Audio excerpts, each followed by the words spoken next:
ونعوذ بالله من شرور أنفسنا ومن سيئات أعمالنا من يهده الله فلا مضل له ومن يضلل فلا هادي له ونشهد أن لا إله إلا الله وحده لا شريك له ونشهد أن سيدنا وسندنا وحبيبنا وشفيعنا ومولانا محمد وعلى آله وصحبه وبارك وسلم تسليما كثيرا كثيرا.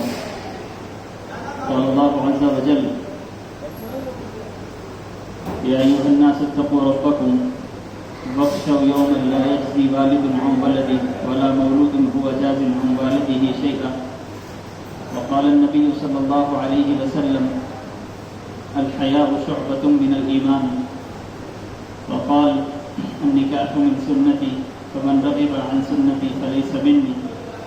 وقال: تزوجوا الولود الودود. وكما قال عليه الصلاة والسلام. قابل قدر دینی بھائی اور عزیز ساتھی ہو، اس نکاح کے پرمسرت موقع پر جہاں خوشیاں ہی خوشیاں ہر طرف بکھری ہوئی ہیں، اللہ کے فضل و کرم اور اس کے احسان سے ہم سب اس مبارک اور مسنون نکاح میں شریک ہوئے ہیں.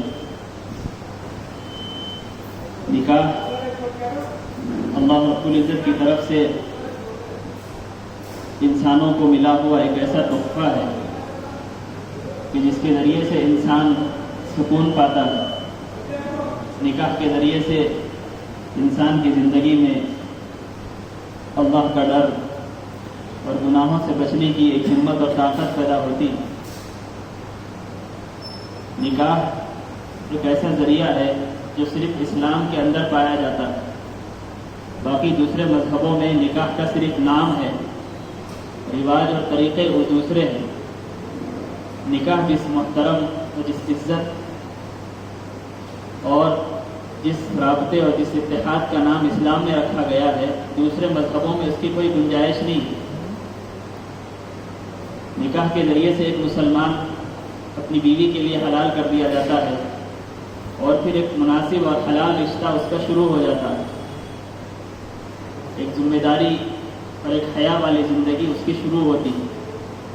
تو جہاں نکاح کرنے والا یعنی دلہا اور جس سے نکاح ہو رہا ہے یعنی دلہن، اس کو آداب کے ساتھ شریعت کو پاس لحاظ رکھتے ہوئے سنت اور قرآن کو سامنے رکھ کر زندگی گزارنا ہے، وہیں ہم اور آپ کی ذمہ داری بھی ہے کہ جو رشتہ دار ہیں ان رشتہ داروں کے بھی کام یہ ہے. اکثر ماشاءاللہ نوجوان ہیں اور بہت سارے وہ بھی ہیں جو جن کے نکاح ہو چکے ہیں، تو یہ بات اور یہ پیغام نکاح کے راستے سے سب تک پہنچانا ہے کہ نکاح کا جو طریقہ رواج میں اور ہندوستانی معاشرے میں چل رہا ہے اس کا اسلام سے کوئی تعلق نہیں. جن جن طریقوں سے ہم نے اپنی آنکھوں سے دیکھا ہے خاندانوں میں، جو ہم دیکھ رہے ہیں، اور جو رواج ہمارے ذہنوں میں ہے، یہ سب غیر اسلامی ہے، ہندوانہ ہے.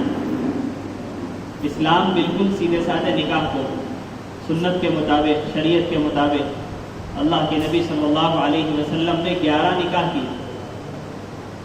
اللہ کے نبی سرکار دو عالم صلی اللہ علیہ وسلم نے 11 نکاح کی. وہ پورے 11 نکاح ڈے فرسٹ سے لے کر پہلے دن سے لے کر پوری کتابوں میں محفوظ ہے. کس دن نکاح ہوا، کتنے مہر ادا کیا گیا، کتنے لوگوں کو ولیمے میں بلایا گیا، ساری چیزیں اس کے اندر پوری کی پوری محفوظ ہے کتابوں میں. ہم اس کو پڑھیں گے تو پتہ چلے گا کہ نکاح کو اللہ کے نبی نے کیسے آسان بنایا. نکاح آسان ہوگا تو زنا مشکل ہو جائے گا. نکاح کے ذریعے سے اللہ کے نبی نے فرمایا اپنی شہوتوں کو روکا کرو، اس کے لیے نکاح کرو. اور اگر نوجوانوں نکاح نہیں کر سکتے تو روزے رکھو. نکاح کی ترغیب اللہ کے نبی نے دی اور خود اللہ کے نبی کا نکاح 25 سال کی عمر میں ہوا. اور اللہ کے نبی نے بتلایا کہ جب لڑکا یا لڑکی بالغ ہو جائے تو اس کے نکاح کا جلد سے جلد انتظام کرو. ہمارے اندر یہ مزاج ہے کہ نکاح اس وقت کیا جائے گا جب بچہ سیٹل ہو جائے گا، جب بچہ اپنے پیروں پہ کھڑ جائے گا. جبکہ اسلام یہ کہتا ہے کہ نکاح کے بعد انسان کی زندگی خود بخود سنورتی ہے. 2 مقدر جب جڑ جاتے ہیں تو اللہ کی مدد آتی ہے. اللہ کے نبی نے فرمایا ایک غریب صحابی سے کہ نکاح کرو مالدار ہو جاؤ. نکاح کے ذریعے سے آدمی مالدار ہوتا ہے، نکاح کے ذریعے سے آدمی حیادار بنتا ہے، نکاح کے ذریعے سے آدمی ذمہ دار اور سمجھدار بنتا ہے۔ گناہوں سے بچنے کا سب سے بڑا ذریعہ نکاح ہے کہ آج کے سارے معاشرے میں نکاح کی کمزوری اور نکاح کے دیر سے ہونے کی وجہ سے زنا آسان ہو گیا، بے حیائیاں آسان ہو گئی۔ نکاح کرنے والا اللہ کے ڈر کے ساتھ اللہ کو راضی کرتے ہوئے، اور جو رشتہ دار ہیں، جو ماں باپ ہیں، چاہے وہ لڑکی والوں کے ماں باپ ہو، لڑکے والوں کے ماں باپ ہو، ان کی ذمہ داری سب سے بڑی یہ ہے کہ وہ اس رشتے کے درمیان میں کبھی خیال نہ ہو۔ جو بھی ہو وہ لڑکا یا لڑکی دو مل کر اپنے رشتے کو سنبھالیں گے، اس کے اعتبار سے ان کی تربیت کی جائے، لڑکی کو بٹھا کر سمجھایا جائے اور اس کو ترغیب دی جائے کہ نکاح کتنی ذمہ داری والا کام ہے، اور لڑکے کو یہ ترغیب دی جائے کیونکہ اللہ کے نبی کے ارشادات دونوں طرف ہیں۔ اللہ کے نبی نے مردوں کو حکم دیا کہ عورتوں کے ساتھ اچھا سلوک کرو، اور تم میں سے بہترین آدمی وہ ہے جو عورتوں کے ساتھ اچھا رہے۔ خیرکم خیرکم لأہلی وأنا خیر لأہلی۔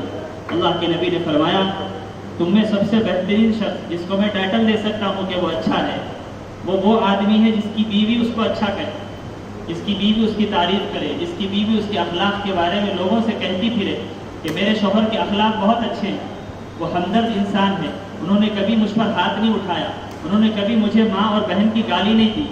یہ بیوی تعریف کرے شوہر کی تو وہ اچھا، وہ شوہر معاشرے میں، سوسائٹی میں سب سے عزت والا۔ اللہ کے نبی سے پوچھا گیا، منبر پہ اللہ کے نبی تشریف فرما تھے کہ اللہ کے نبی آپ کو سب سے زیادہ محبت کس سے ہے؟ اللہ کے نبی نے فرمایا کہ مجھے سب سے زیادہ محبت عائشہ سے ہے۔ اللہ کے نبی نے سر عام منبر پر کھڑے ہو کر حضرت عائشہ کا نام لیا۔ لیڈیز کا نام لینا انسانوں میں معیوب سمجھا جاتا ہے، عیب سمجھا جاتا ہے کہ کسی عورت کا نام مسجد میں لیا جائے، لیکن اللہ کے نبی نے حضرت عائشہ کا، امی جان عائشہ کا نام سب کے سامنے لیا۔ پھر لوگ شرم سے نیچے جھک گئے، نظر جھکا لی اور فرمانے لگے اللہ کے نبی ہم تو مردوں میں پوچھ رہے تھے کہ مردوں میں آپ کو کس سے محبت ہے سب سے زیادہ؟ اللہ کے نبی نے فرمایا کہ مردوں میں مجھے عائشہ کے باپ یعنی ابو بکر سے محبت ہے۔ پھر اللہ کے نبی نے عائشہ کا، اپنی بیوی کا نام لیا، یعنی اتنی زیادہ محبت اللہ کے نبی سے، اللہ کے نبی کو اپنی بیویوں سے دی۔ اللہ کے نبی نے حضرت عائشہ کے ساتھ دوڑ لگائی، واکنگ کی، ایکسرسائز کی۔ حضرت عائشہ سے اللہ کے نبی مذاق کرتے تھے۔ دوسری بیوی حضرت عائشہ کے سامنے کھانا بنا کر لائی، میمونہ، جب وہ آئی میٹھے کا پیالہ لے کر تو حضرت عائشہ نے زور سے ہاتھ مارا اور پیالے کو گرا دیا غصے سے۔ اللہ کے نبی اگر چاہتے تو ڈانٹ سکتے تھے، لیکن اللہ کے نبی نے خود وہ پیالہ اٹھایا اور کہا کہ عورتیں ایک دوسرے سے جلن حسد کرتی ہیں، اور فرمایا کہ عورتیں ٹیڑھی پسلی سے پیدا کی گئی، ان کے ٹیڑھے پن کے ساتھ ان کو قبول کرو۔ ایمان والا ایسا ہو نہیں سکتا کہ اس کے دل میں اپنی بیوی کے بارے میں نفرت اور عداوت۔ یہ تمہاری بیویاں ہیں جو عزت لے کر تمہارے پاس آئی ہے، اپنے بھائیوں کو، اپنے بہن کو اور اپنے گھر کے آرام کو چھوڑ کر تمہارے حوالے ہوئی ہے۔ یہ دن تمام تمہاری خدمت کرتی ہے، ان کا احترام کرو، عزت سے ان کا نام لو۔ جیسے تم نہیں چاہتے کہ تمہاری بہن کسی اور کے گھر میں جا کر بے عزت ہو جائے، جیسے تم نہیں چاہتے کہ تمہاری بہن تمہاری بیٹی کسی اور کے گھر میں جا کے بے عزت ہو جائے، ایسے دوسرے بھی نہیں چاہتے کہ ان کی بیٹیاں، ان کی بہنیں آپ کے گھر میں آ کر بے عزت ہو جائیں۔ ہر عورت کی عزت ہے، یہ عورتوں کو، یہ مردوں کو اللہ کے نبی نے تعلیم دی۔ اور ایک مرتبہ اللہ کے نبی گھر میں لیٹے ہوئے حضرت میمونہ کے ساتھ تھے، اٹھ کر پیشاب کے لیے چلے گئے۔ حضرت میمونہ کہنے لگی کہ اللہ کے نبی نے میرا حق دبا دیا، دوسری عورت کے پاس چلے گئے اور غصے سے دروازہ بند کر دیا۔ اللہ کے نبی آئے تو دروازہ نہیں کھولا، اللہ کے نبی نے دروازہ کھٹکھٹایا تو حضرت میمونہ کہنے لگی کہ اللہ کے نبی آپ نے میرا حق دبا دیا، دوسری بیوی کے پاس چلے گئے۔ اللہ کے نبی نے فرمایا خدا کی قسم میمونہ میں تو پیشاب کرنے گیا۔ انہوں نے دروازہ کھولا اور ڈرتی ہوئی، سہمتی ہوئی بستر پر آ کر لیٹ گئی کہ شاید اب تو اللہ کے نبی مجھے ڈانٹیں گے اور بہت زیادہ برا بھلا کہیں گے، لیکن قربان جائیں اللہ کے نبی پر، کمرے میں داخل ہوئے ہنستے ہوئے، مسکراتے ہوئے اور یہ فرماتے ہوئے کہ یہ تو عورتیں ایسے ہی ہوتی، یہ عورتیں ایسی ہی ہوتی۔ حضرت علی سے فرمایا کہ دنیا کا سب سے حسین ترین میاں بیوی کا جوڑا حضرت علی، مولا کائنات مولا علی کا جوڑا اور فاطمہ الزہرا کا جوڑا، آپس میں لڑائی ہو گئی، انبن ہو گئی۔ اللہ کے نبی دونوں کے پاس گئے، دونوں کے ہاتھوں کو ملایا اور فرمایا ابھی میرے سامنے کہو کہ ہم نے ایک دوسرے کو معاف کیا، اور فرمایا کہ عورتیں تو ٹیڑھی پسلی سے پیدا کی گئی ہے، ان کی جب غلطیاں تم کو نظر آئے گی تو ان کی اچھائیاں یاد کر لیا کرو اور اٹھ کر چلا جایا کرو، وضو کر لیا کرو جب تمہیں غصہ آئے، اور اسلام کا یہ ایسا باریک قاعدہ ہے کہ آدمی غصے میں بھی اگر کوئی جملہ کہہ دے تو وہ نکاح سے زنا میں تبدیل ہو جاتا ہے۔ اسی لیے سنبھل کر ایک ایک قدم پھونک پھونک کر اور احتیاط سے، غصہ آئے تو وضو کرے، غصہ آئے تو اٹھ کر چلا جائے۔ یہ آدمیوں کو حکم دیا گیا، اور عورتوں کو یہ حکم دیا گیا۔ اللہ کے نبی نے فرمایا کہ سب سے بہترین عورت وہ ہے جو اپنے شوہر کی خدمت کرے اور اللہ کو راضی کر لے، تو جنت کے جس دروازے سے چاہے وہ داخل ہو جائے۔ اور فرمایا اگر شوہر کے جسم پر پھوڑے ہو گئے ہوں، پھنسیاں ہو گئے ہوں، پمپلس ہو گئے ہوں، اور وہ عورت اپنی زبان سے اس کو صاف کرے، تب بھی وہ شوہر کا حق ادا نہیں کر سکتی۔ اور فرمایا اگر اللہ کے علاوہ کسی کو سجدہ کرنے کا میں حکم دیتا تو وہ عورت کو حکم دیتا کہ وہ مرد کو سجدہ کرے، یعنی مرد کا درجہ اتنا بڑا بتایا۔ اور فرمایا کہ مرد کی عزت کی حفاظت کرے، اپنے گھر میں سوائے اپنے شوہر کے اپنے کمرے میں کسی کو داخل ہونے نہ دے، اپنے کزن بھائیوں سے، اپنے رشتہ داروں سے، اپنے دوستوں سے پردہ کرے، تاکہ عورت کی حیا کو دیکھ کر مرد کو بھی حیا آئے۔ جو مرد بے حیا ہوتا ہے تو اس کی عورتیں بھی بے حیا ہوتی ہے، جو عورتیں بے حیا ہوتی ہے تو ان کے مرد بھی بے حیا ہوتے ہیں۔ نکاح کو بتایا گیا اور سمجھایا گیا کہ نکاح کے ذریعے سے آدمی حیادار بنتا ہے، اور جہاں میاں اور بیوی کے حقوق ہیں وہاں پر ماں باپ اور سسرال والوں کے حقوق ہیں، میکے والوں کے حقوق ہیں کہ وہ ان کے آپس کے معاملات کو انہی کو حل کرنے کے لیے چھوڑیں، آپس میں دخل نہ دیں، اور انتظار میں نہ رہیں کہ کب بچی شکایت لے کر آئے اور کب بچہ شکایت لے کر آئے، بلکہ یہ جوڑا ایسا ہے کہ جس جوڑے کا احترام اور جس جوڑے کی عزت اللہ نے آسمانوں پہ کی۔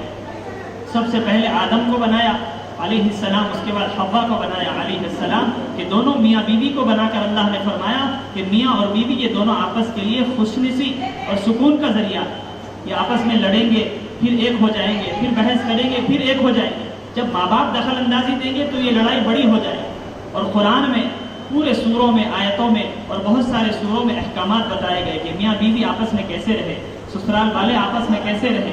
یہ نکاح کے ذریعے سے آپس میں محبت ہونا، آپس میں ایک دوسرے سے جوڑ ہونا، یہ نکاح کا ذریعہ ہے۔ اللہ کی ذات سے امید ہے اللہ تعالیٰ جو کچھ کہا گیا ہے، سنا گیا ہے، جتنے نوجوان یہاں بیٹھے ہیں اور جتنے والدین یہاں بیٹھے ہیں وہ اس بات کا ارادہ کریں کہ ہم ایسے اسلامی طریقے سے انشاءاللہ ہمارے بچوں کا نکاح کریں گے کہ جس میں کوئی رسومات نہیں رہے گی، جس میں جہیز کی لعنت نہیں رہے گی، جس میں لڑکی والوں کو تکلیف نہیں دی جائے گی، اور جس میں شو پٹا اور دکھاوا نہیں ہوگا۔